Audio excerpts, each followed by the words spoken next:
Sementara itu pemirsa, jajaran Polres Badung mengungkap sedikitnya 17 kasus pencurian yang terjadi di wilayah Badung dengan jumlah tersangka mencapai 17 orang.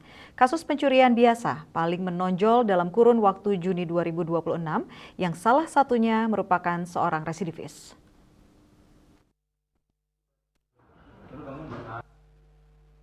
17 kasus pencurian tersebut yang diungkap oleh Satreskrim Polres Badung serta Polsek jajaran yang beraksi di sejumlah lokasi yakni mulai dari kawasan perumahan dan vila, areal persawahan, pertokoan hingga warung. Kapolres Badung AKBP Joseph Edward Purba mengungkapkan motifnya rata-rata dari para pelaku untuk kebutuhan hidup sehari-hari atau ekonomi.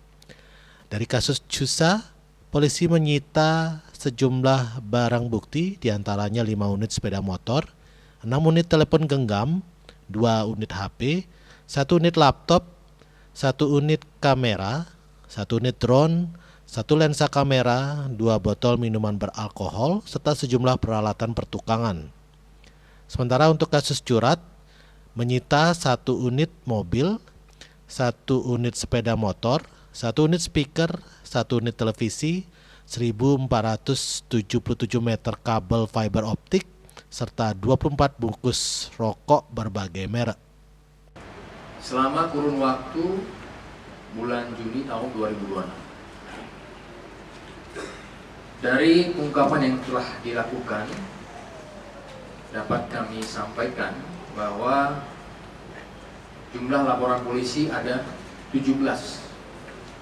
Terdiri dari 10 pencurian biasa dan 7 pencurian pemberatan, di mana di Satreskrim ditangani ada 5, Polsek Kuta Utara ada 7, Abian Smal ada 4, dan Mengwi 1.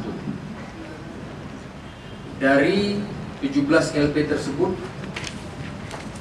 telah diamankan sebanyak 17 tersangka, semuanya laki-laki dewasa.